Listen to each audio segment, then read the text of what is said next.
एक रानी एक छोटे से गांव की रहने वाली बुढ़िया थी।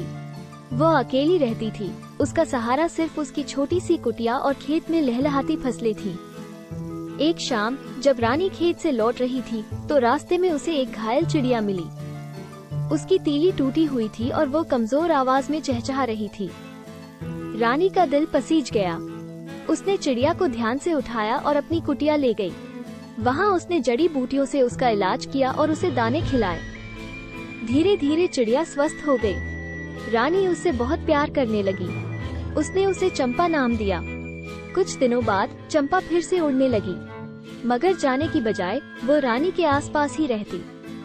एक सुबह रानी ने देखा कि चंपा अपनी चोंच में एक 51 गेहूं का दाना लिए खड़ी है। उसने वो दाना रानी के सामने रख दिया और फिर आसमान की ओर देखने लगी। रानी को कुछ समझ नहीं आया। फिर अगले दिन भी यही हुआ।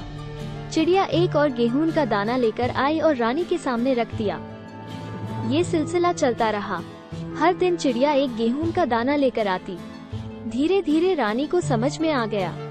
चिड़िया उसे किसी खास जगह ले जाना चाहती थी। एक दिन रानी ने चिड़िया का पीछा करने का फैसला किया। चिड़िया गांव के बाहर एक सुनसान इलाके तक गई और वहां रुक गई। रानी ने जमीन खोदकर देखी तो वहां उसे एक छोटा सा डिब्बा मिला। डिब्बे में सोने के सिक्के भरे हुए थे। रानी खुशी से चौंक गई। समझ आ गया कि उसे इस खजाने तक ले आई थी। उस दिन रानी को एहसास हुआ कि दया और प्यार का फल हमेशा मीठा लगता है।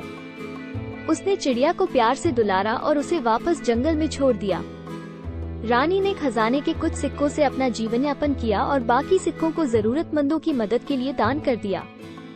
इस कहानी से हमें कई सीख मिलते हैं। दया का फल मीठा होता है। रानी ने घायल चिड़िया की मदद की और उसे प्यार दिया।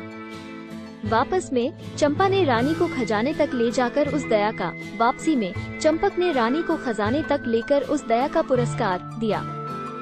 जानवरों से भी प्यार और सम्मान मिलता है। रानी ने चंपा की देखभाल की और उससे प्यार जताया। चंपा ने भी रानी पर भरोसा किया और उसे खजाने का रास्ता दिखाया। समझदारी जरूरी है। रानी ने चंपा के रोज एक गेहूं का दाना लाने के मतलब को समझा और खजाने तक पहुंच सकी। दूसरों की मदद करनी चाहिए। रानी ने मिले हुए खजाने का कुछ हिस्सा जरूरतमंदों की मदद के लिए दान कर दिया।